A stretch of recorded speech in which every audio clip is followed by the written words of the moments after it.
이사야 38장 1절에서 8절까지 말씀을 봉독해 드립니다. 구약성경 1010면입니다.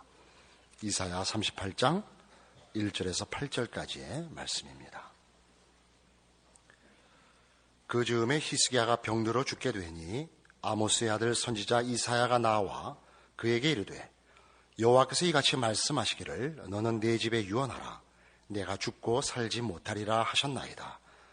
히스기야가 얼굴을 벽으로 향하고 여호와께 기도하여 가로되 여호와여 구하노니 내가 주의 앞에서 진실과 전심으로 행하며 주의 목전에서 선하게 행한 것을 추억하옵소서 하고 심히 통곡하니 이에 여호와의 말씀이 이사야에게 임하니라 가라사대 너는 가서 히스기야에게 이르기를 내 조상 다윗의 하나님 여호와께서 이같이 말씀하시기를 내가 내 기도를 들었고 내 눈물을 보았노라. 내가 내 수 안에 15년을 더하고 너와 이 성을 아수르의 왕의 손에서 건져내겠고 내가 또 이 성을 보호하리라. 나 여호와가 말한 것을 내게 이룰 증거로 이 징조를 내게 주리라. 보라, 아하스의 일령표에 나아갔던 해 그림자를 뒤로 10도를 물러가게 하리라 하라 하시더니 이에 일령표에 나아갔던 해의 그림자가 10도를 물러가니라. 오늘 이사야 38장에는 이사야가 죽을 병에 들렸다가 하나님께 기도하여 고침을 받은 기적의 사건이 기록되어 있습니다. 이 36장에서 39장에 이르는 이사야서에서의 이 일종의 역사의 기록들은 전에도 말씀드린 바와 같이 하나님의 온 우주와 역사를 주관하시는 통치권에 대한 실존적 차원에서의 체험 부분입니다. 그렇게 하여 우리가 가지는 하나님의 말씀에 의한 약속들과 소망들이 어떻게 사실인가를 하나님이 그의 백성들에게 체험케 하시고 확신케 하시는 간섭이요 찾아오심인 것으로 우리 이해하고 있습니다. 이 히스기야의 기도는 성경에서도 높이 평가되고 귀하게 취급되고 있지만 우리 모든 성도들에게도 이 기도가 갖는 의미는 각별한 것입니다. 기도의 필요성은 근본적으로는 이런 이유 때문입니다. 인간이 자기에게 필요한 것을 혼자 다 공급하거나 해결할 수 없다는 것을 증언하는 것입니다. 우리는 우리의 문제를 우리 혼자 다 풀지 못합니다. 조금 한 걸음 더 나가면 그런 동일한 차원에서 세상은 인간에게 짐을 맡기고 자꾸 절망으로 몰아가지 사람의 모든 문제에서 도움을 주지 않는 곳이라는 증거가 됩니다. 나중에 계시록에 기록된 대로 새하늘과 새 땅, 하나님이 우리를 위해 준비하신 천국에 가면 거기는 보좌로부터 생명수의 강이 흐르고 생명나무가 그 과실을 맺는 곳입니다. 말하자면 천국의 환경은 우리를 돕고 우리를 위하여 있지만 지금 세상은 그 반대인 것입니다.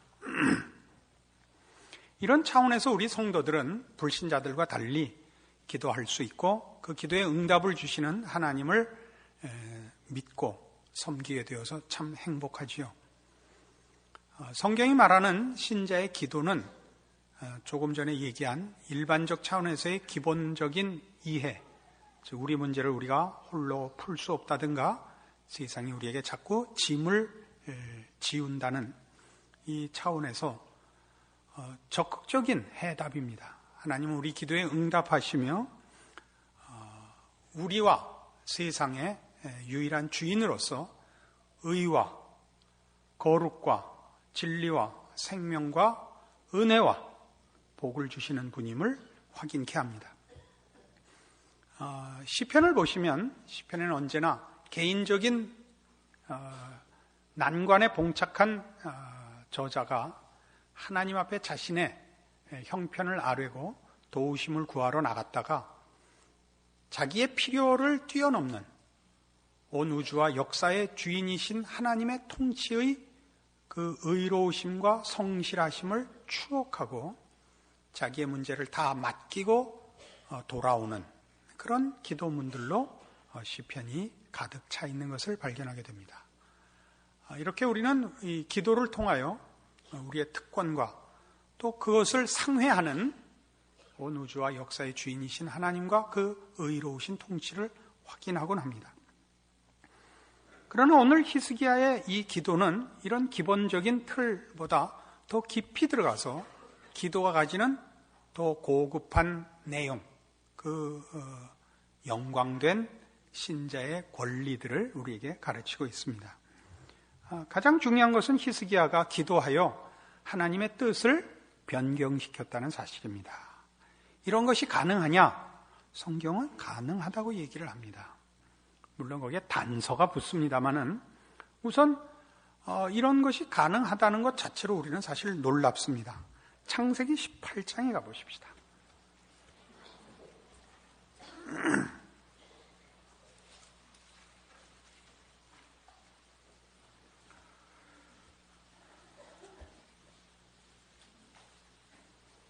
창세기 18장 16절 그 사람들이 거기서 일어나서 소돔으로 향하고 아브라함은 그들을 전성하러 함께 나가니라.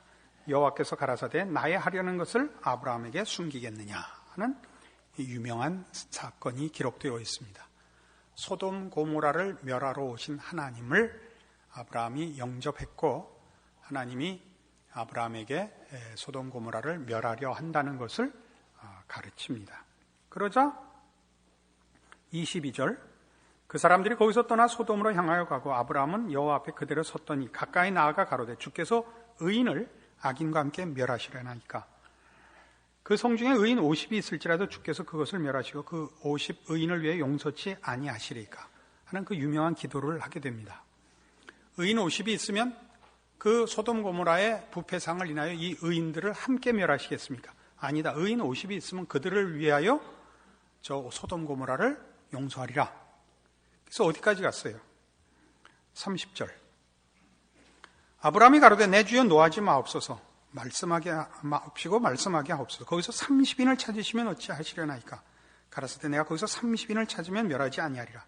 아브라함이 또 가로되 내가 감히 내 주께 고하나이다. 거기서 20인을 찾으시면 어찌하시려나이까. 가라사대 내가 20인을 인하여 멸하지 아니하리라. 아브라함이 또 가로되 주는 노하지 마옵소서 내가 이번만 더 말씀하리이다.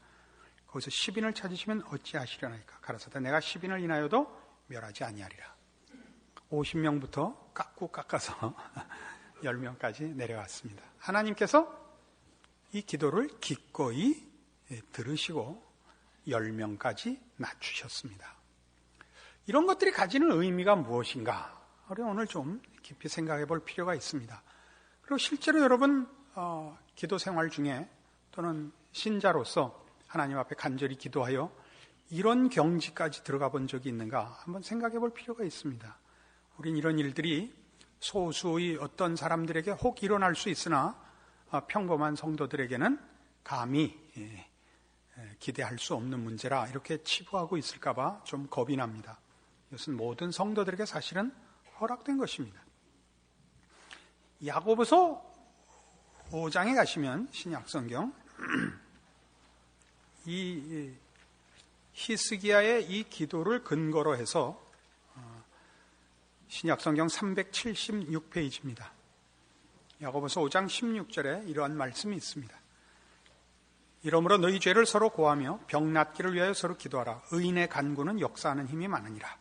엘리야는 우리와 성정이 같은 사람이로되 저가 비 오지 않기를 간절히 기도한즉 3년 6개월 동안 땅에 비가 아니오고 다시 기도한즉 하늘이 비를 주고 땅이 열매를 내었느니라. 의인의 간구는 역사하는 힘이 많다.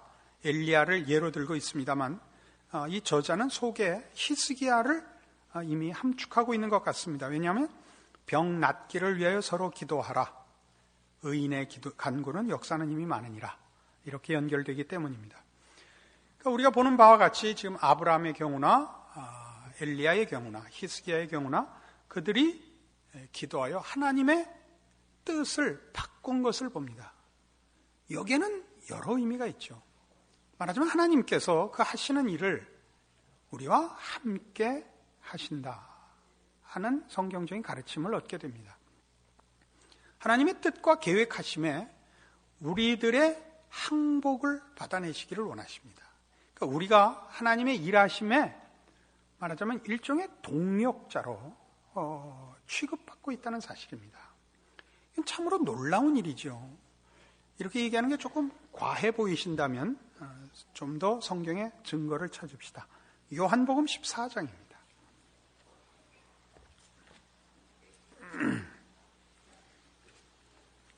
요한복음 14장 12절. 내가 진실로 진실로 너희에게 이르노니 나를 믿는 자는 나의 하는 일을 저도 할 것이요 또한 이보다 큰 것도 하리니 이는 내가 아버지께로 감이니라. 너희가 내 이름으로 무엇을 구하든지 내가 시행하리니 이는 아버지로 하여금 아들을 인하여 영광을 얻으시게 하려 함이라. 자, 나를 믿는 자는 나의 하는 일을 저도 할 것이요 또한 이보다 큰 것도 한답니다. 주께서 하신 일이 뭔데요?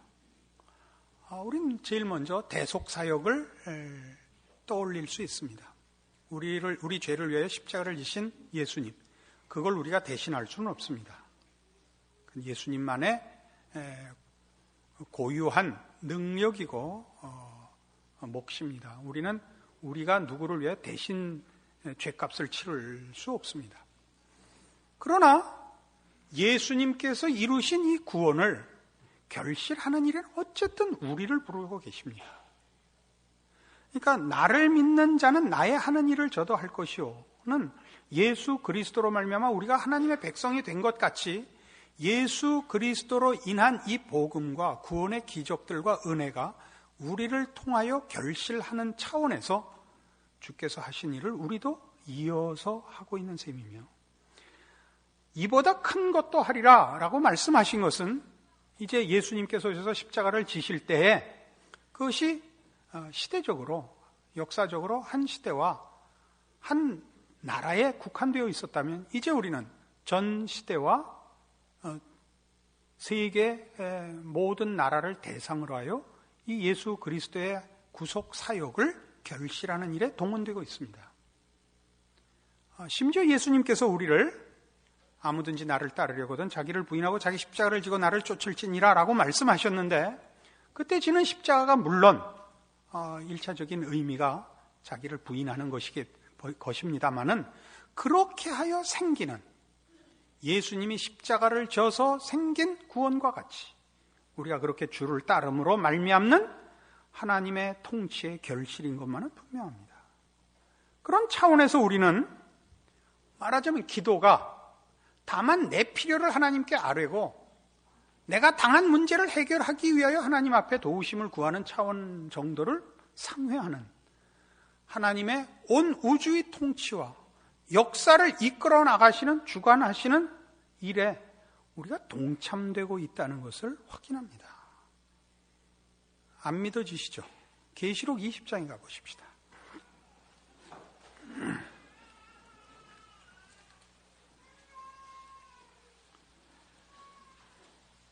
요한계시록 20장 4절입니다. 또 내가 보좌들을 보니 거기 앉은 자들이 있어 심판하는 권세를 받았더라. 또 내가 보니 예수의 증거와 하나님의 말씀을 인하여 목배임을 받은 자의 영혼들과 또 짐승과 그의 우상에 경배하지도 아니하고 이마와 손에 그의 표를 받지도 아니한 자들이 살아서 그리스도로 더불어 1000년 동안 왕노릇하니 그 나머지 죽은 자들은 1000년이 차기까지 살지 못하더라. 이는 첫째 부활이라. 이 첫째 부활에 참여하는 자들은 복이 있고 거룩하도다. 둘째 사망이 그들을 다스리는 권세가 없고 도리어 그들이 하나님과 그리스도의 제사장이 되어 1000년 동안 그리스도로 더불어 왕노릇하리라. 1000년 왕국에 관한 그 약속입니다. 이 1000년 왕국을 여러 가지로 이해합니다만 저희가 이해하는 1000년 왕국은 예수 그리스도의 십자가 순환과 부활 승천 이후부터 다시 오시는 때까지의 신약 시대를 1000년 왕국으로 이해합니다. 우리는 실제로 이제 사망이 우리를 다스리지 못하는 권세를 갖고 있습니다. 그리고 우리는 그리스도와 함께 왕노릇하고 있는 것입니다. 이건 놀라운 일이죠. 그러니까 기도라는 것은 한 개인의 문제, 무슨 자기가 속한 시대와 국가의 문제보다도 더 큰 차원에서 하나님의 일하심, 하나님의 결정에 참여하는 것이 기도입니다. 이건 아까 우리 봤던 요한복음 14장에 이런 말씀으로 다시 더 확증이 됩니다. 다시 한번 요한복음 14장에 돌아가 보십시다. 13절 이렇게 되어 있습니다. 너희가 내 이름으로 무엇을 구하든지 내가 시행하리니 이는 아버지로 하여금 아들을 인하여 영광을 얻으시게 하려 함이라. 내 이름으로 무엇을 구하든지 라는 표현은 내 이름 안에서 무엇을 구하든지 라는 것이 직역입니다. 내 이름 안에서. 요한복음 17장에도 예수님께서 친히 말씀하신 바와 같이 주께서 이 땅에 오사 우리를 구원하신 것은 구원이라는 선물을 준 정도가 아니고 성부 하나님과 성자 하나님의 연합에 우리를 동참시키는 연합으로의 부르심이라는 것을 우리가 확인합니다.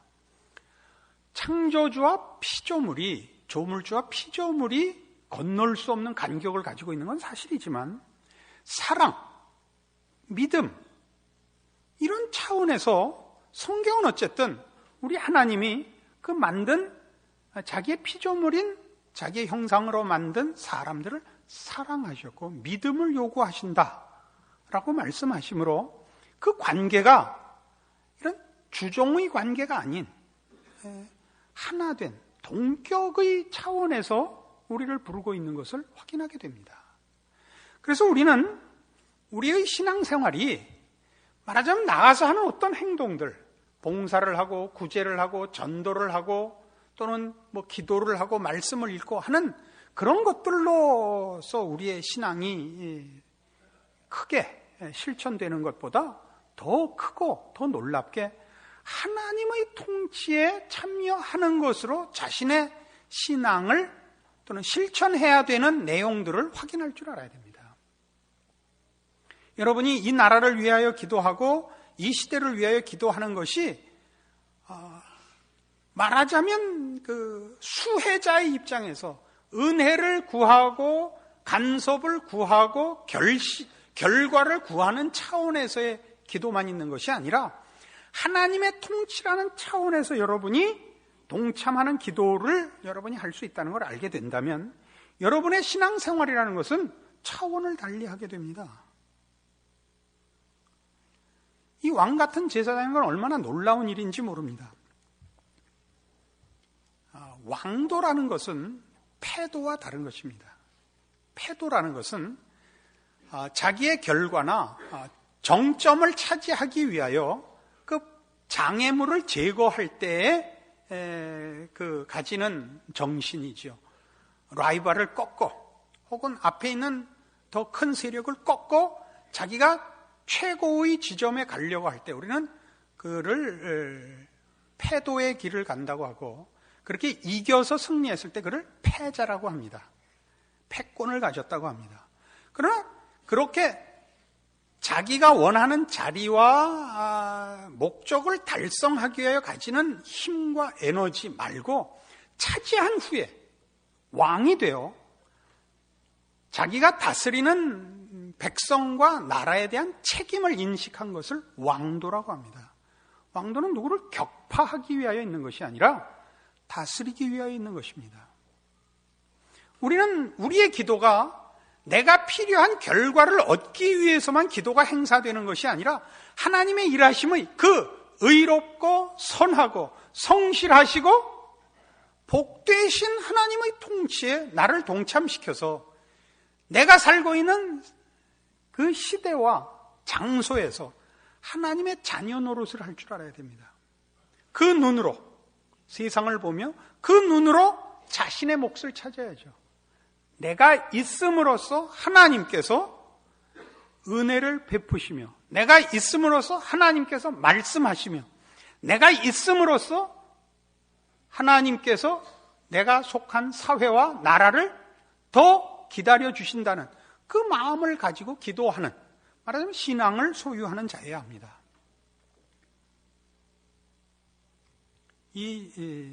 제 개인적인 얘기를 하자면 이 목사 노릇을 하는 건 여간만 어려운 것이 아닙니다. 이렇게 얘기해서 여러분의 무슨 동정을 사거나 여러분으로 하여금 나를 더 지금 존경하는 것보다 더 존경하게 만들려고 그러는 게 아니고 이게 어려운 이유는 우리 다 바탕이 같은 사람이 이 어려운 직분을 맡아서 보통 어려운 것이 아닙니다.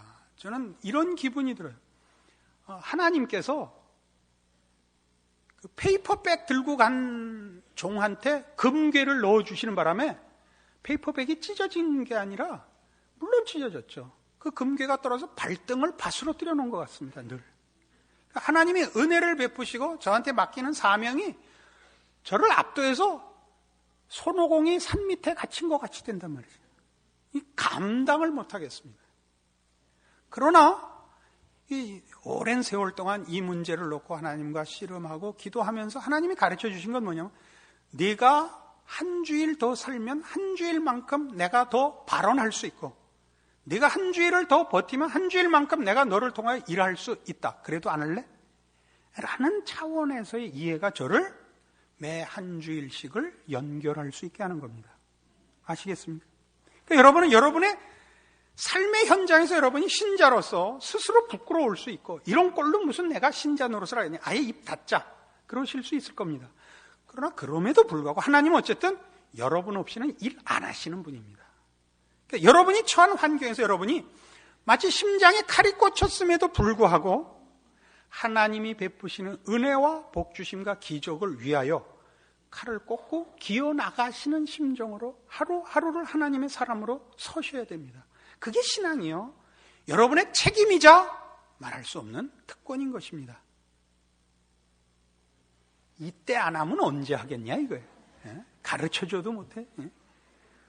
이거 아멘 하는 그 담당자가 안 오니까 그나마 하나 하던 것도 안 해. 김초롱 집사님 대리신 하세요.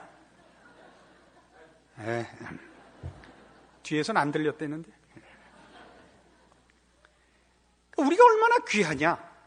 우리는 사실은 다 영혼이 메마르고 양심이 정말 그 처참하고, 이꼴로 무슨 신자라고 내가 말을 하겠는가 싶지만, 하나님은 그 사람을 통해서, 우리 신자들을 통해서만 일하시기 때문에 내가 나를 추스르고 일어나지 않으면 안 되는 것입니다. 무슨 비장하고 장엄하고 이런 게 아니고 가장 현실적으로 그런 거예요. 저희 마누라가 여러 해 전에 병원에 입원을 했어요. 우리 딸하고 나하고 밥을 못 먹었잖아요. 밥통을 열 줄 몰라갖고, 난 그게 이렇게 단추를 누르면 열리는 줄 모르고 아무리 돌려도 안 나와서 결국 둘이 굶고 병원 가서 같이 먹었습니다. 그러니까 어머니들이 어떻게 해요? 아파도 내가 안 일어나면 밥할 사람이 없고 굶겨서 보낼 수는 없다, 일어나는 그 심정으로 남편들이 아무리 아파도 직장에 나가야 되는 것처럼, 다만 사명이 아니라 그것이 우리의 큰 영광이요 자랑인 줄 아는 시점에서 이 기도를, 그 신자된 특권을 이해할 줄 알아야 됩니다. 그것이 바로 오늘 히스기야의 기도입니다. 다시 우리 이사야 38장으로 돌아가 보시면, 이 히스기야의 기도는 다만 자신의 병 낫기만을 바라는 현실적인 어떤 고통과 난관을 해결해 달라는 기도 정도가 아닙니다. 이 기도에 대한 하나님의 응답이 이렇게 되어 있습니다. 5절, 38장 5절. 너는 가서 히스기야에게 이르기를, 네 조상 다윗의 하나님 여호와께서 이같이 말씀하시기를, 내가 네 기도를 들었고 네 눈물을 보았느라. 내가 네 수안에 15년을 더하고 너와 이 성을 아수르 왕의 손에서 건져내겠고 내가 또 이 성을 보호하리라. 이 말씀 속에 네 조상 다윗의 하나님 여호와, 이 말씀이 굉장히 중요한 의미를 가집니다. 구약성경 600페이지 열왕기하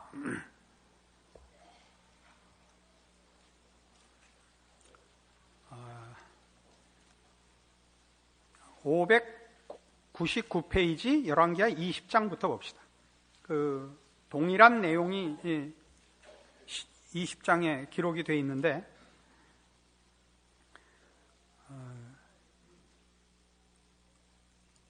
5절 보시면 20장 5절. 너는 돌아가서 내 백성의 주권자 히스기야에게 이르기를, 왕의 조상 다윗의 하나님 여호와의 말씀이 내가 네 기도를 들었고 네 눈물을 보았느라. 내가 너를 낫게 하리니 내가 3일 만에 여호와의 전에 올라가겠고 내가 네 날을 15년을 더할 것이며 내가 너와 이 성을 아수르 왕의 손에서 구원하고 내가 나를 위하여 또 내 종 다윗을 위함으로 이 성을 보호하리라 하셨다 하라. 그래서 이게 다윗 얘기가 자꾸 나오는 걸 보시게 됩니다. 그러니까 히스기야의 기도는 개인을 위한 기도가 아니고 보다 높은 차원의 기도입니다. 어떤 의미냐면 15년 동안 명을 연장받았는데 21장 1절 보시면 므낫세가 위에 나아갈 때 나이 12세입니다. 므낫세는 히스기야의 아들입니다. 그러니까 이 아들이 그때는 없었다는 얘기죠. 그가 12살의 왕이 됐으니까 아마 이 병 낫고 3년쯤 후에 이 애를 낳았을 겁니다. 그죠? 그러니까 이 아들이 없어서 웅게 됐는데 아들이 없는 게 무슨 문제가 되느냐? 하나님께서 이스라엘에 한 약속이 있죠. 다윗 왕권의 영원함을 약속했죠. 다윗 왕권의 영원함은 결국 메시아 왕권의 승리, 메시아 왕국의 승리에 대한 약속이었습니다. 히스기야가 후손이 없이 죽으면 다윗 왕권의 이어짐은 끝나게 되고, 말하자면 그것은 하나님께서 약속하신 메시아 왕국이 실현될 수 없는 것이 됩니다. 상징상. 그러니까 히스기야는 이미 개인적 차원에서 기도를 하고 있는 것이 아니고 하나님의 통치에 참여하고 있는 것입니다. 하나님께서 약속하신 메시아 왕국, 곧 구원과 은혜와 자비의 왕국을 실현하셔야 되는데 안 하시겠단 말입니까? 라는 측면에서 들어가 엎드려 기도하게 된 것입니다. 너무 각색이 심하다 이렇게 느끼십니까? 출애굽기 32장에 가보십시다. 이런 일이 성경에는 보기보다 여러 군데 그 증거가 나옵니다.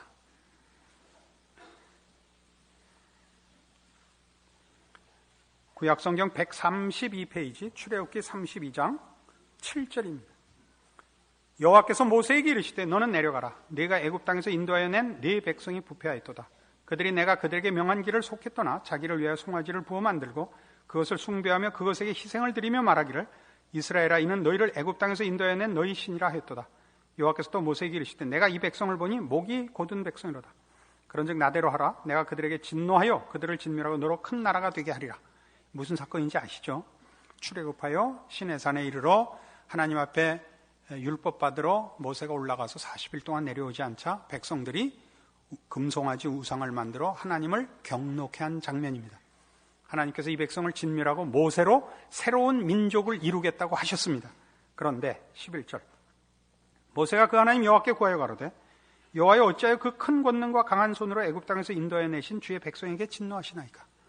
어찌하여 애굽 사람으로 이르기를 여호와가 화를 내려 그 백성을 산에서 죽이고 지면에서 진멸하려고 인도하여 내었다 하게 하려 하시나이까? 주의 맹렬한 노를 그치시고 뜻을 돌이키사 주의 백성에게 이 화를 내리지 마옵소서. 주의 종 아브라함과 이삭과 이스라엘을 기억하소서. 주께서 주를 가리켜 그들에게 맹세하여 이르시기를 내가 너희 자손을 하늘의 별처럼 많게 하고 나의 허락한 이 온 땅을 너희의 자손에게 주어 영영한 기업이 되게 하리라 하셨나이다. 여호와께서 뜻을 돌이키사 말씀하신 화를 그 백성에게 내리지 아니하시니라. 이게 뭘까요, 이게? 하나님께서 모세를 떠본 걸까요? 그럴 수도 있습니다.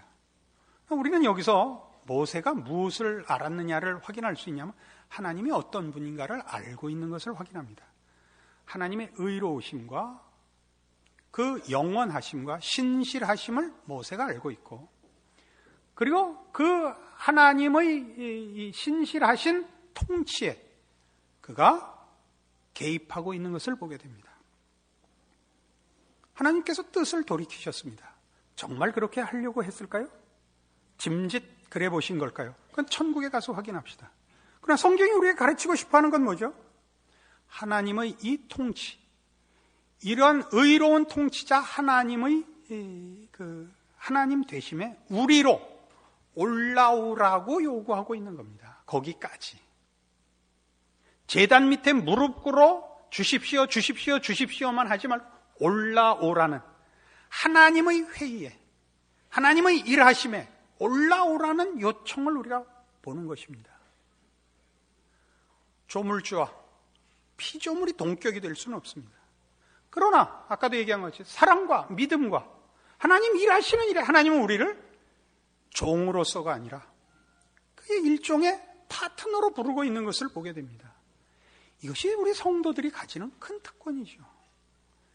여러분들은 그리스도와 함께 왕노로 타시는 지금 여러분의 인생인 줄 아셔야 하고, 이 하나님의 일하심에 대해 여러분이 더 많은 이해와 믿음이 있어야 하고, 그의 통치의 손길로서 존재하셔야 됩니다. 여러분이 아무리 세상의 눈으로 볼 때 보잘것없는 조건과 환경 속에 있다 할지라도 그것은 아무 문제가 아닙니다. 여러분만이 하나님을 일하시게 하며 하나님께서 베푸시는 은혜와 구원과 기적의 통로인 것입니다. 이 일을 아시고 여러분의 신자된 내용들과 여러분이 하나님 앞에 늘 드리는 무릎 꿇어 바치는 기도들을 실천하시는 복된 인생이 되기를 바랍니다. 기도하십시다. 하나님 아버지, 은혜를 감사합니다. 우리 된 것을 말씀을 비추어 확인할 때마다 놀랍니다. 주께서 친히 말씀하시기를 나를 믿는 자는 내가 하는 일을 저도 할 것이요 이보다 더 큰 일도 하리라 말씀하셨고, 지금 우리가 그리스도와 함께 왕노릇하는 지위에 있는 것을 확인합니다. 우리의 기도가 훨씬 높아져야겠습니다. 주를 아는 것과 주의 통치에 동참하는 신실함과 충성됨과 함께 그 복된 것을 기억하는 우리의 인생이어야만 되겠습니다. 깨우치셨고 말씀하셨으니 우리의 남은 여생으로 하나님의 사람답게 하시고 우리가 있는 곳에 하나님의 통치와 베푸시는 은혜가 결실하는 우리의 존재가 되게 하여 주시옵소서. 예수님 이름으로 기도합니다. 아멘.